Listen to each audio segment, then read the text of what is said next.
Hey guys, in the fast lane here. In this video, I'm going to be changing out sway bar link kit on a 2003 Corolla Type-S. Now the part number is the same for both of them.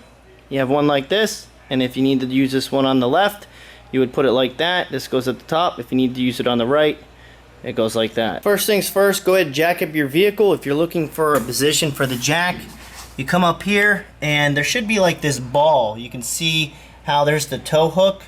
But if you look right behind it, there's like this balled out point, and that's what I use. For extra safety, just in case the jack slips, just put a jack stand underneath it. Now the location of the sway bar link is right here over the strut. That's the top, and then down at the bottom when we remove this tire, you'll be able to see the other end. Now the customer complained about having a rattle when they'd hit a bump, and I checked out the struts look good. And as far as I can see and tell, the sway bar links look good also, but they could be loose, and the customer had already bought a new set, so I'm going to go ahead and install them anyway. So the first thing we're going to do is we're going to go ahead and pop these hubcaps off, and most S's don't have hubcaps. So just grab it and pull it real hard like that, it's just kind of spring loaded. Next, take a 13/16 socket or a 21mm and bust the lug nuts off. After that, just remove the tire. Now that the tire's removed, we're going to remove this 18mm nut on top, follow the link down, and there's another 18 on the bottom. Before we remove the bottom one, we need to go to the other side of the vehicle, remove the tire, and take this top nut out on the other link also.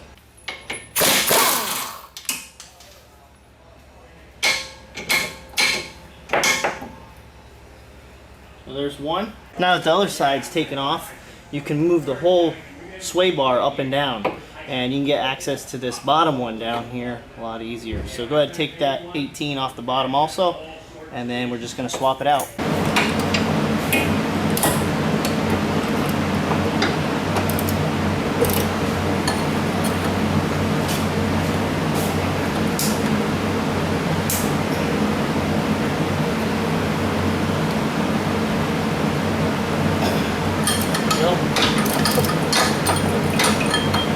First we grab the sway bar on the bottom, lift up on it, kind of push it through.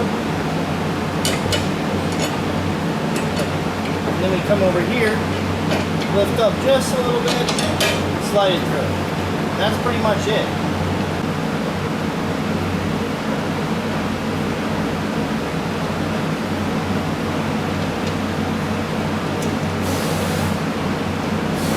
Now we just do the same procedure on the other side, and then we tighten both of them.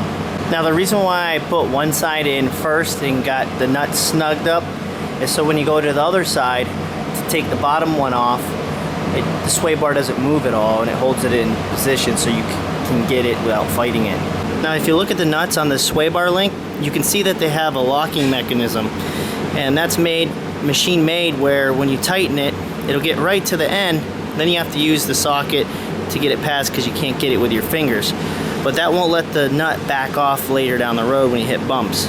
Also, make sure when you're putting this nut on that you put the tapered end facing you. Don't put it like that onto the stud. Put it like this so that the back end is cutting last. Now in order to tighten these nuts on the sway bar link stud, you have to put a 16mm wrench behind it. There's a cut-in groove. Now with the original one, as you can see, it has an Allen wrench key. You can put it in there and then use a wrench to swing the nut around. But on the other one, right here on the side, it has a 16mm nut pretty much carved into it, where you can slide this over and it'll hold the stud stationary. Basically, you just come in here like this, hold it like that.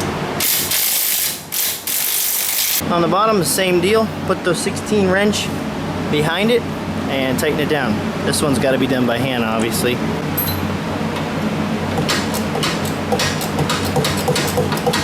Now on the last hurrah, just put the pipe on it, give it one last pull up once it gets snug, and that should be good. Now what we do is put the tire back on, put the lug nuts on, and that's it. Now to put the hubcap on, you simply find where the stem goes to fill the tire pressure up.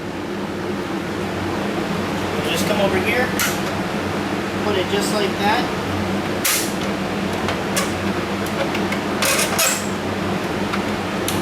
give it a smack in a circle.